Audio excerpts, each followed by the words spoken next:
Recording in progress.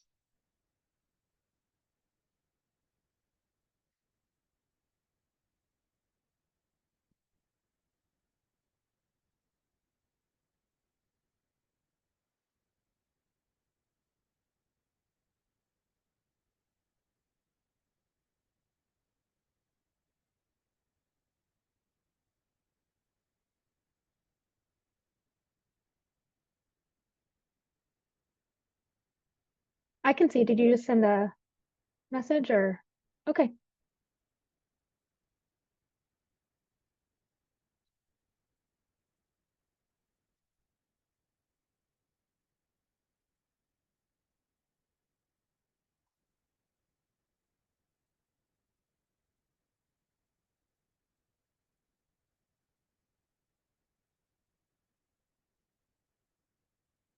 great. Yeah, that sounds good. We can just use this chat box if everyone has access to it.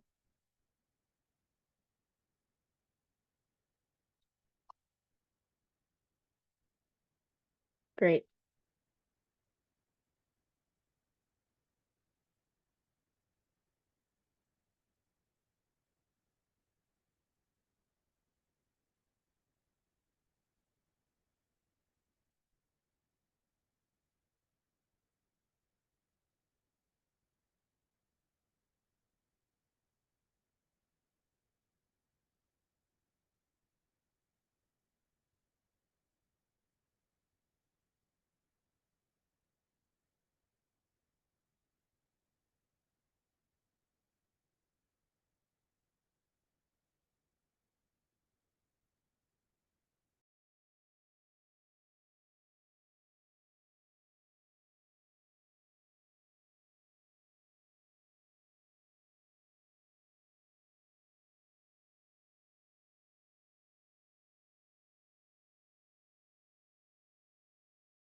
Good evening, everyone. Thank you for joining us. We're just going to give people a few more minutes before we kick off the meeting, so please bear with us. We'll get started at about 5:05. Thank you.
Good evening, everyone. Thank you for joining us this evening. I think we've given people an additional 5 minutes here to jump on, so we're going to kick off the presentation here. Welcome to Silicon Valley Power's second public scoping meeting for the 115 kV transmission line project from the Northern Receiving Station to Keifer Receiving Station. We do appreciate everyone taking the time to attend this meeting with us. I'd like to offer a special welcome to Councilmember Watanabe. Thank you again for joining us on our second meeting here. Before we get started, I want to run through some ground rules for the presentation.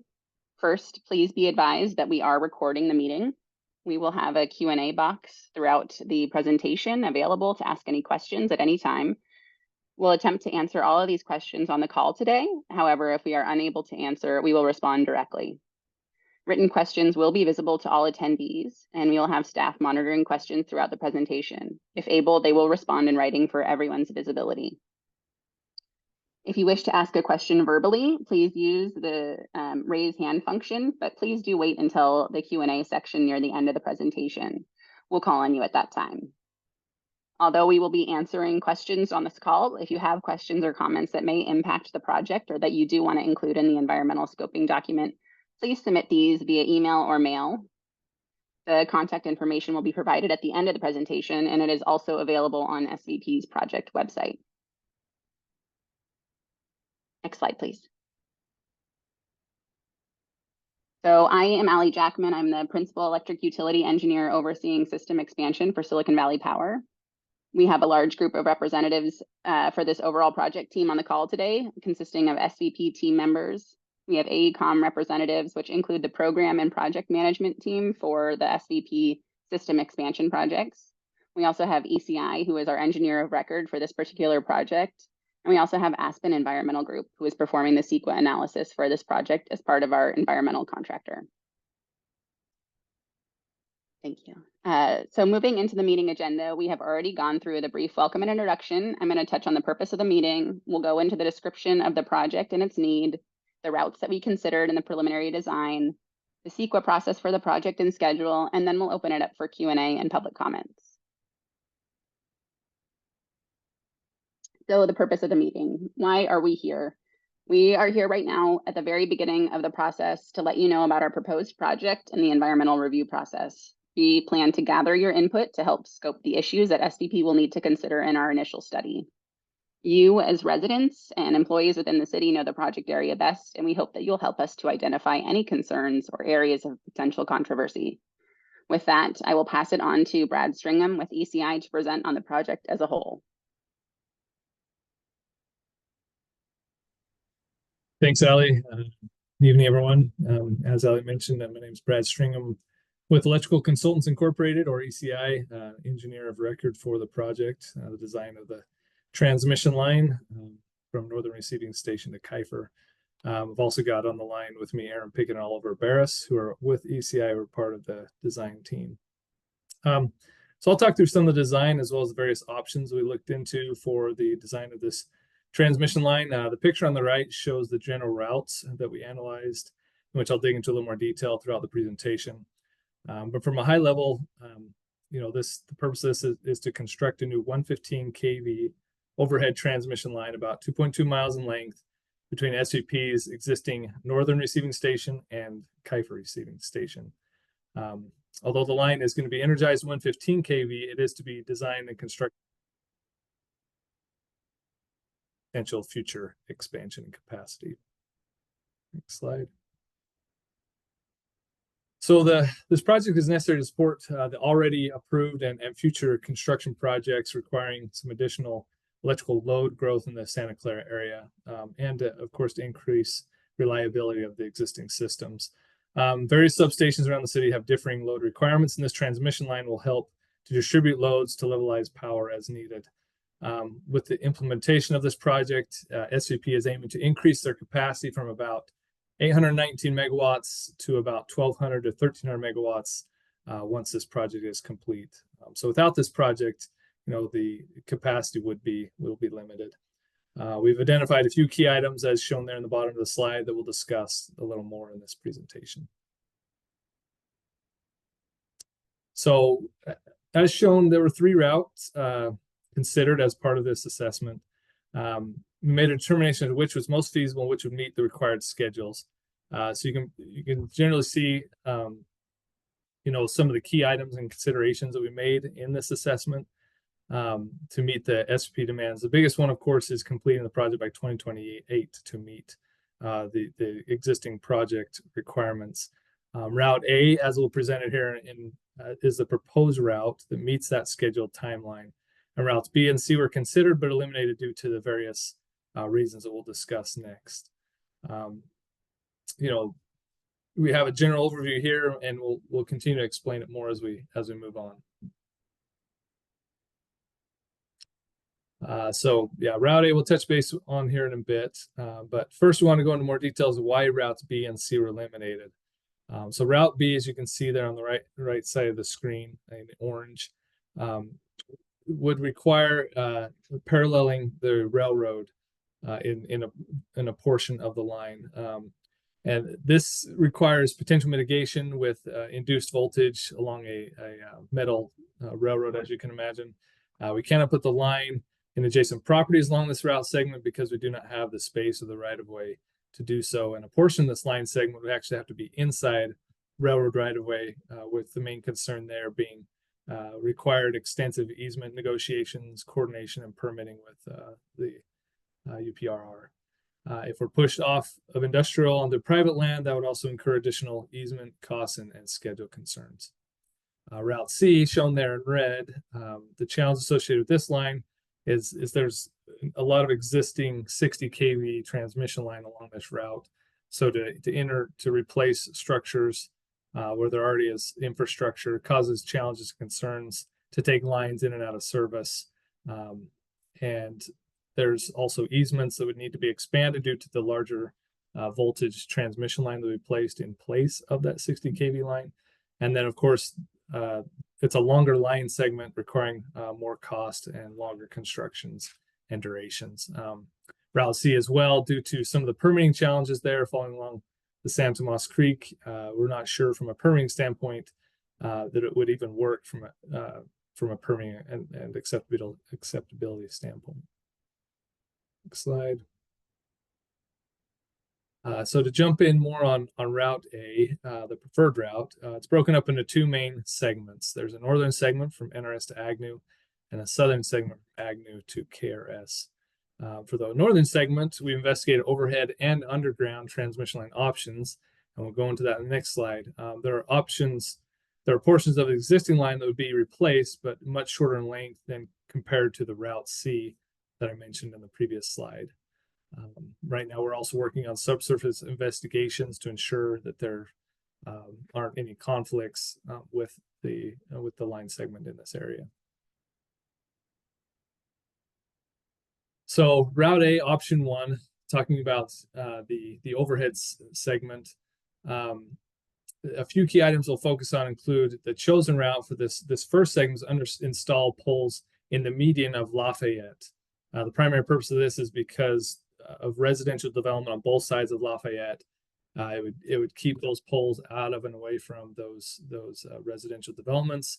And there are about 9 poles along the median Lafayette before we transition to the east side of Lafayette. There are no existing overhead transmission lines in this segment, and there are residential developments on both sides of the street. Because of that, the overhead and underground options were studied, and the overhead option was selected as a preferred option. Depending on final pole spacing and clearance requirements, the poles will be between 85 and 140 feet.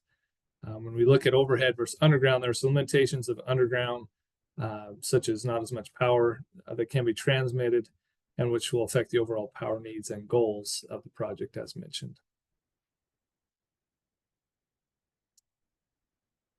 So to kind of give a visual representation, we're looking at here, looking down Lafayette, we took a screenshot of what the overhead or what the street looks like today, and then a visual simulation using Google Earth and our software to show how the poles would look traversing down through the center of Lafayette for that short segment that I mentioned. Yeah, I always feel like it's good to show visual representation. So Next slide.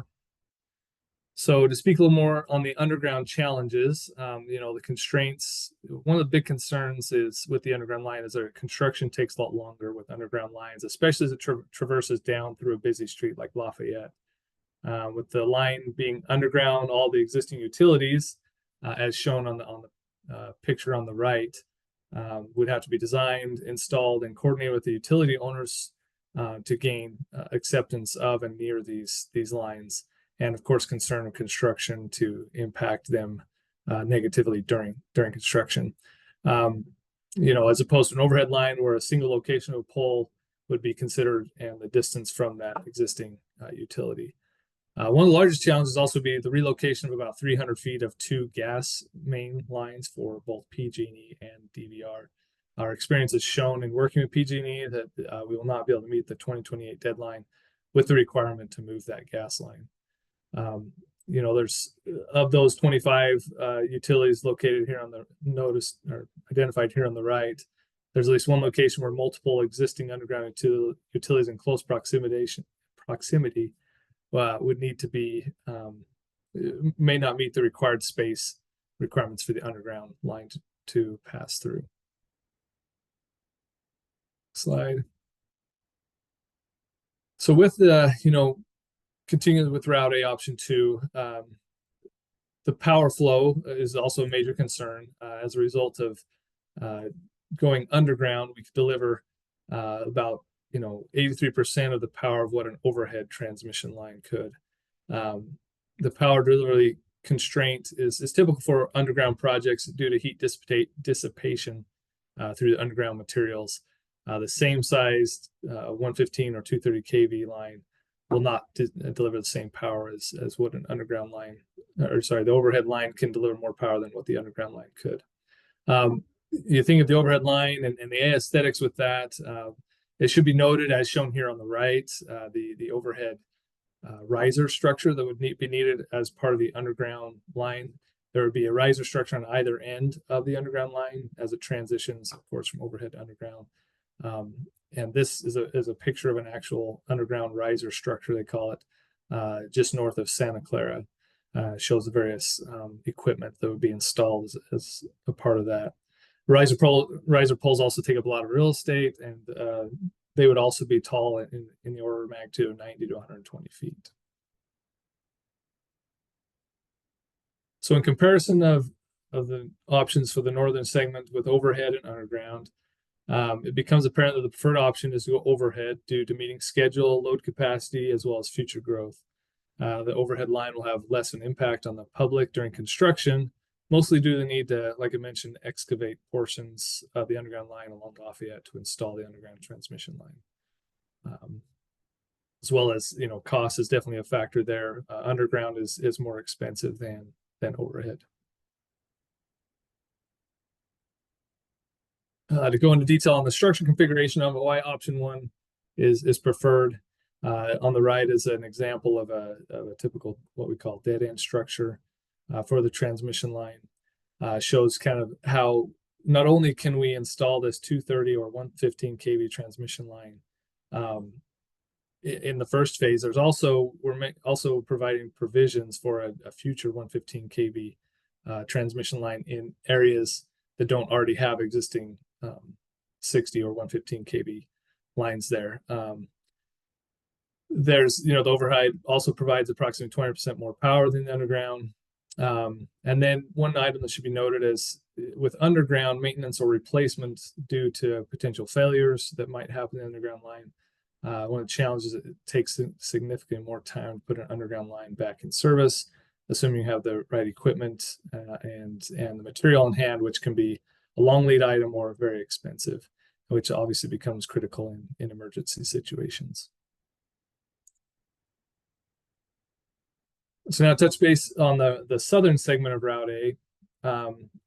There are shorter transmission line segments that will need to be overbuilt on top of, but it's much less than, as mentioned, the Route C. And as we head south along Montague, we cross over on the west side of the street near Bassett, and the line segments there of the existing 60 kV that would be built on top of is identified. And actually the table on the next slide provides kind of visual representation of what the impacts and replaced poles would be. So yeah, as you can see here from Agnew to Montague, there are about 7 poles installed, 9 poles removed. Likewise, the other line segments, if you tally those up, you'll see that the poles installed only increases by a number of 2 compared to the poles that were removed. So in other words, there will only be 2 additional poles that are already seen from these pictures here by installing this new line overhead. With this new line segment. Next slide. We received some feedback last time we did this presentation on some of the examples of existing poles in the area, in near residential areas as well, of wood and steel poles ranging in heights of anywhere from 65 to 90 feet in those residential areas. I'll now pass the presentation over to Grace Weeks to continue on. Hi, everyone. My name is Grace Weeks, and I am the project manager for this project from Aspen Environmental Group. I'll be explaining the CEQA process today for this project. This slide shows the CEQA process, and we're right where that red box is in the scoping period. This is our second scoping meeting, and the process will go through May 29th. And we are preparing the initial study now, so that's what we're gathering information for. It has a specific list of topics that will be analyzed, which I'll show you that list later. We're anticipating preparing a mitigated negative declaration based on the preliminary information we have about the project. And then after the scoping period closes and after we publish the ISMND, there will be another public comment period on the draft ISMND.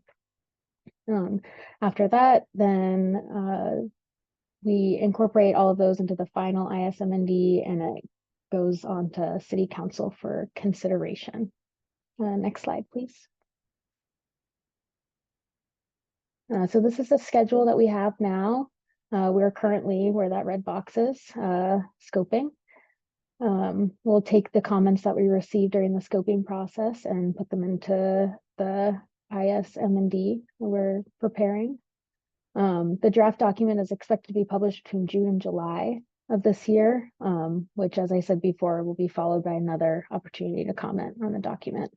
And we're looking to have City Council consider it between October and November. Next slide, please. So this is the list of environmental issue areas that we consider in the initial study. So these might help you think through any concerns you might have about the project. In CEQA, there's specific questions that are outlined. So we go through each of these issue areas and analyze the environmental impact of the project with these. And next slide. All right, so next steps. Our scoping period will close on May 29th. So we would like all the public comments to be submitted by the end of that day, May 29th. And then we move on to publication of the draft CEQA document, and then right on to City Council consideration. All right. And we just want to pause here and give an opportunity to ask questions. So we can either take live questions or answer the questions that we receive in the Q&A box.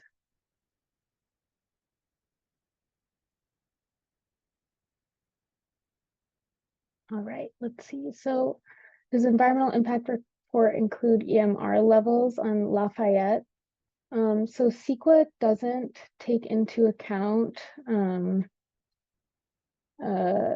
EMF concerns because there are no levels that are considered a risk, essentially. So there isn't a consensus on that, and because of that, there are no thresholds that you can use to base an environmental impact on. So we we'll include a section in the initial study about EMFs, but they are not a CEQA specific question.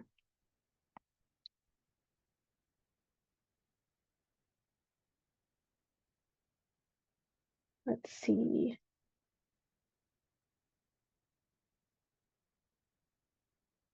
What consideration was given to impact on residents within 50 to 75 feet of their entry door, health concerns with electromagnetic fields, and adjacent residential areas?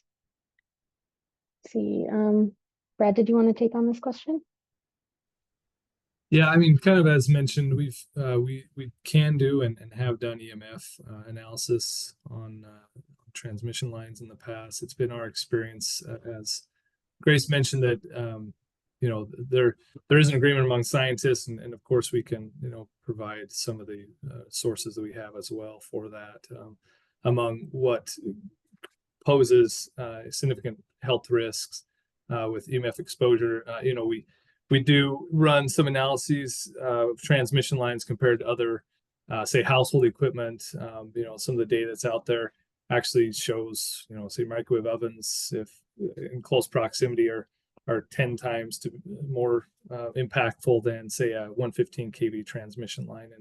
And like I said, those are some published standards on that as well. And you know, EMF from power lines are much weaker than those associated with other sources. They're considered to be extremely low frequency EMF emissions, and are low end of the electromagnetic spectrum, described as non-ionizing because they are not known to show damage to DNA or cells directly. So.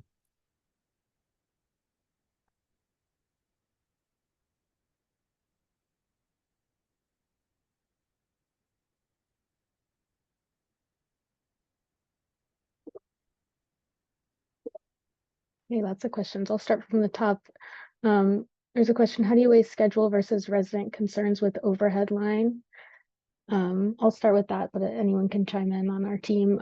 Like I said, we don't take into consideration EMF because it's not a CEQA impact. So for CEQA, we will go through that list that I showed a few slides ago with the environmental impact areas, and that's how we analyze the project, essentially, and that's what goes in our document. Someone asked if we can share the data we use for this analysis. Does this mean the EMF analysis or what? Let's see. Okay, another question from Sunit that has a list of biological resources. What does that contain?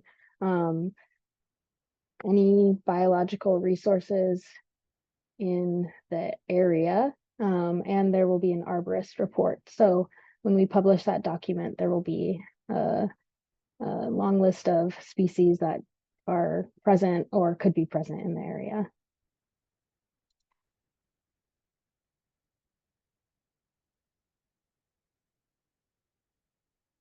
And so we have another question: are there other areas in the city or other neighboring cities where such poles are currently placed?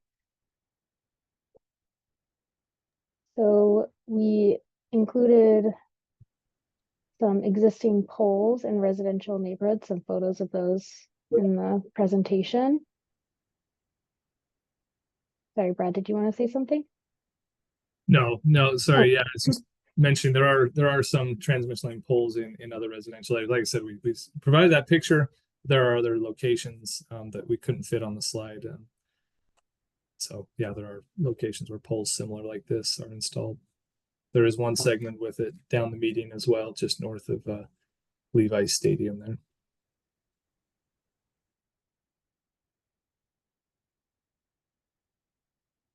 Right, the next question is that timing has been a major consideration in rejecting Route C, which is more favorable for human health. What are the limitations of time in this case?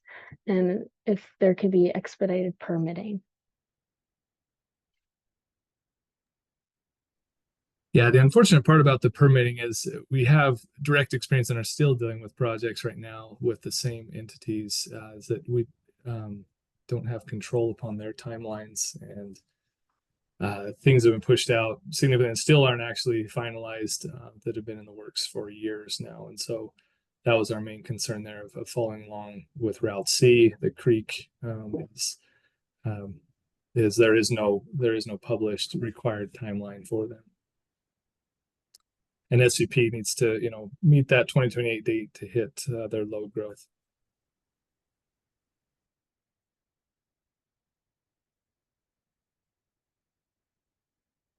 Thanks. All right, so the next question, to confirm human health is not an impact and part of a CEQA study. Not exactly, just not in an EMF standpoint.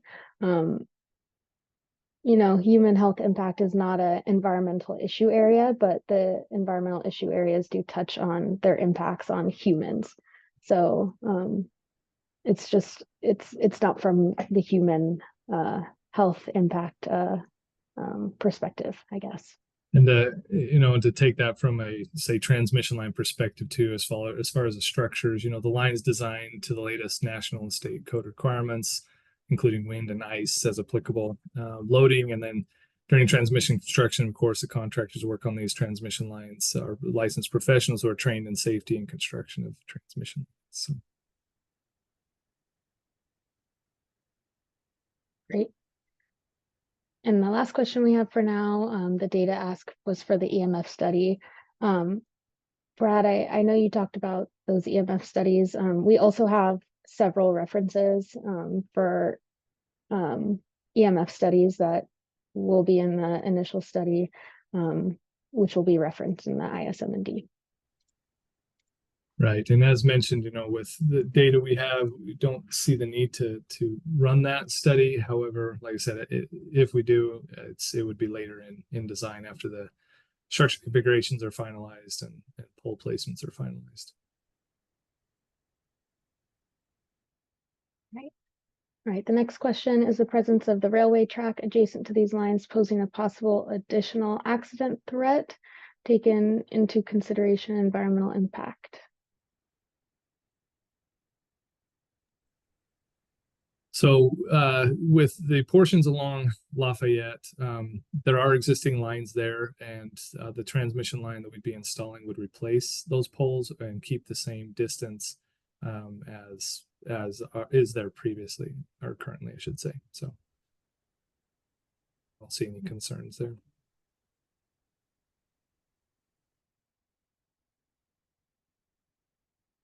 All right, we have one comment. Underground option to Agnew would be a good option considering residential units on Lafayette. So that would be a great comment if you would like to go ahead and send that in. Otherwise, we have a record of this question and answer, so we'll keep that in mind. The next question, in case of severe weather, with power lines down, what are the emergency safety plans to protect residents?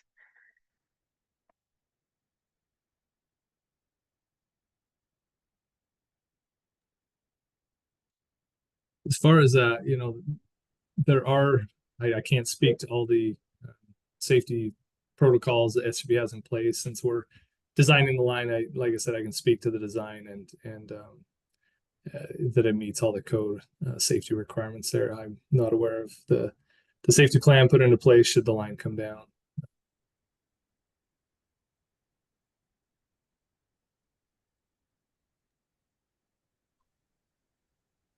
But yes, to answer that question, they are designed for severe weather, extreme, what they call ASCE wind requirements in the area.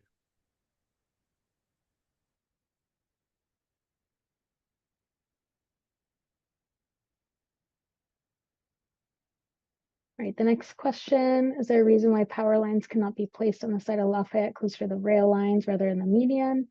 That is a Union Pacific Railroad right-of-way. So when we looked at the initial designs for the project, it's just not able to be put that close to that railroad.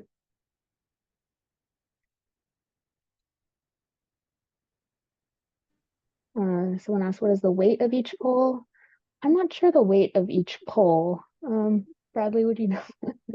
Oh, let's see. I mean, they'll vary. So some of your standard, what they call tangents, inline structures, maybe 16 to 20,000 pounds. Dead end structures, which are the angle structures that take the full tension, would range upwards to maybe 40 to 60,000 pounds.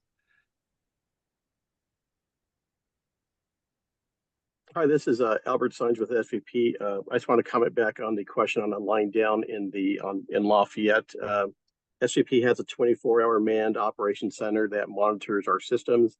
In the event of a line conductor going down, whether it's that line or the 12 kV lines you see around the area, or even underground infrastructure, we have automatic protective devices that would de-energize the lines, and then our crews would respond to isolate and restore it. And we usually work with the Santa Clara Police Department to isolate those areas, and then commence the work for repairs.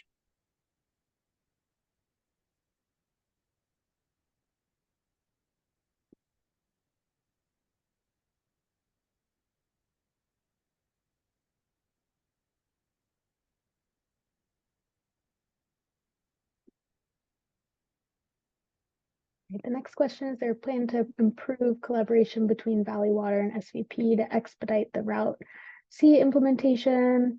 Seems that Route A has residentials and no human risk considered in the CEQA study.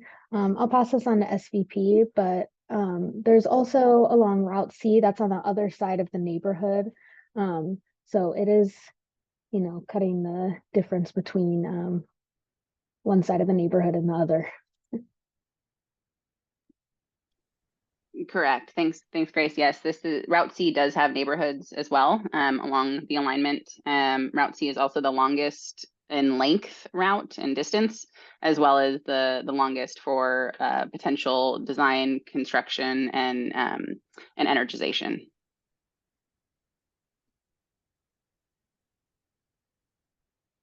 Thanks. All right, the next question, that's as a follow-up on the poles not being closer to train tracks. Just because Union Pacific will not allow building on that side, or because there is some law or regulation regarding that?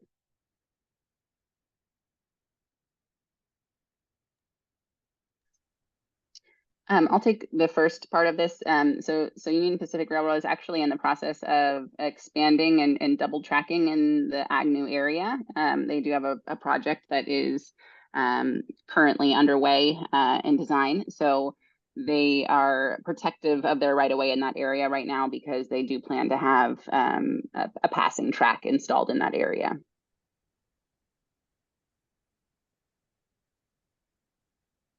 As far as law regulation, I don't know, Brad, if you know of anything. No, I'm not aware of any. It's primarily the easement negotiations that would need to take place, and the coordination and the studies that would need to take place as well. Yeah, and I'd also add that there's not a ton of room there. It's a pretty tight squeeze, especially there. So there's a few factors that make it not feasible. Correct. Grace, I see we have a raised hand. Oh, I will unmute.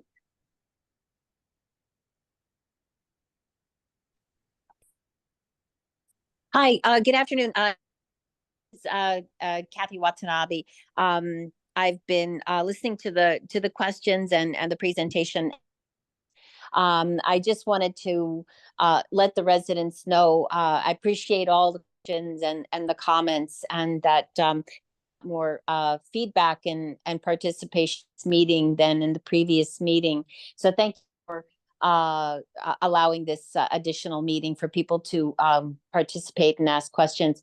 I just want to add, so that folks, that when this project was presented to the city council about, I guess, 2 months ago, we raised very similar questions about the concerns about the poles and the fact of whether or not they could be buried. And because we know that Silicon Valley Power, when they can, if there's the ability to bury transmission lines as opposed to using poles, they will definitely do that. It is expensive, but if it is possible, they will do it. However, as was shared tonight and was shared with us when we brought it up in the council meeting, the cost is very prohibitive and is going to have a tremendous effect on the infrastructure that already exists under Lafayette Street. And as Brad talked about, that if there were if there was ever an outage or that transmission lines needed to be worked on, it would just create a big problem in terms of having to dig up Lafayette and take care of any issues that may be impacting the flow of electricity. So we have brought these questions as well, and they are concerns. I do also want to add that just to give a shout out, Silicon Valley Power, we're very fortunate as to how responsive they are when there are power outages. And when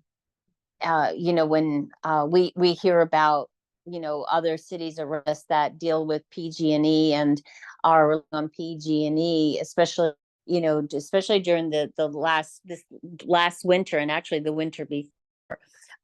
There were so many outages and people were out of power for days, whereas Silicon Power was out there, and within in some cases it was a couple of hours, in some cases it might have been a little bit longer, but never more than a day were people without power. So they're very responsive, as the police department working in conjunction with them to make sure that everybody stays safe if there's any kind of a pole issue or any transmission wire issues.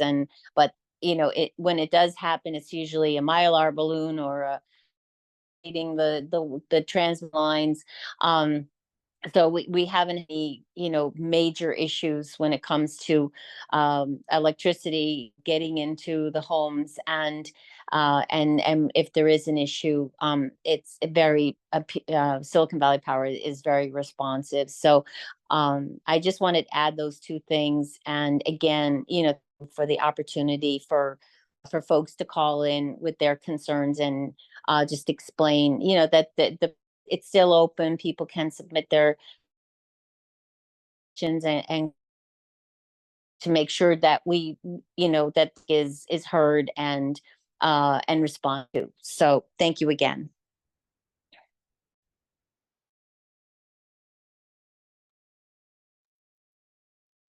Thank you for that. I think we'll give another second or so to see if there are any more questions.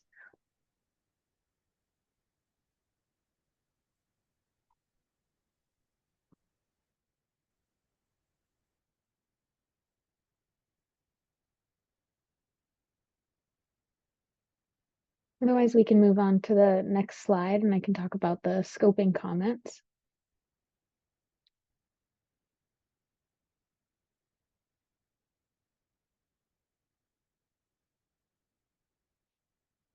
All right, so scoping comments. Most useful scoping comments identify the location and extent of the environmental impacts, recommend modifications that would avoid or reduce impacts, and are specific as possible. So you could go ahead and look at that list of environmental issue areas that are included in the CEQA document, and go ahead and send in comments that are specific and let us know what you think. So you can mail or email the comments in, as long as they're in by May 29th. We will look at them, read them, and incorporate those into the environmental document.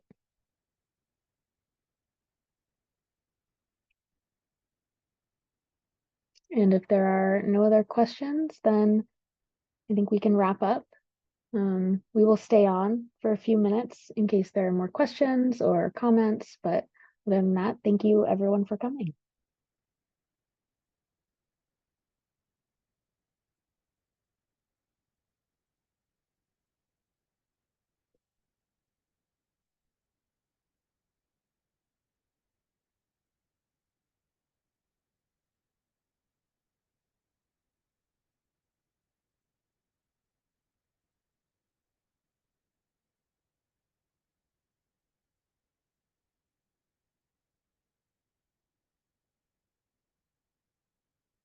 All right, we do have one more question regarding construction scheduling for Lafayette closures. Do we have a sense of what this will look like?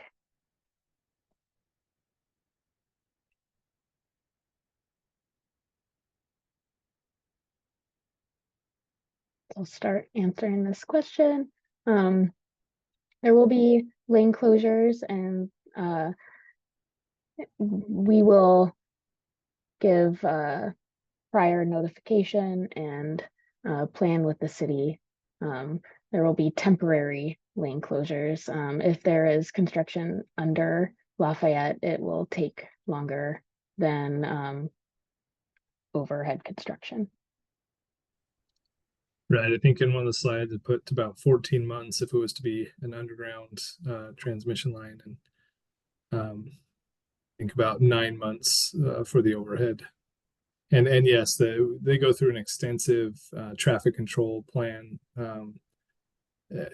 Yeah, the construction company does to ensure safety there. So it's engineered and yeah, is compliant with all the local regulations.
All right, well, thank you everyone again for your time. We are going to end the recording here shortly and end the presentation. Again, if you do have comments or questions, please do submit them in writing to us so that we can address them in our environmental document. Thank you again for joining us.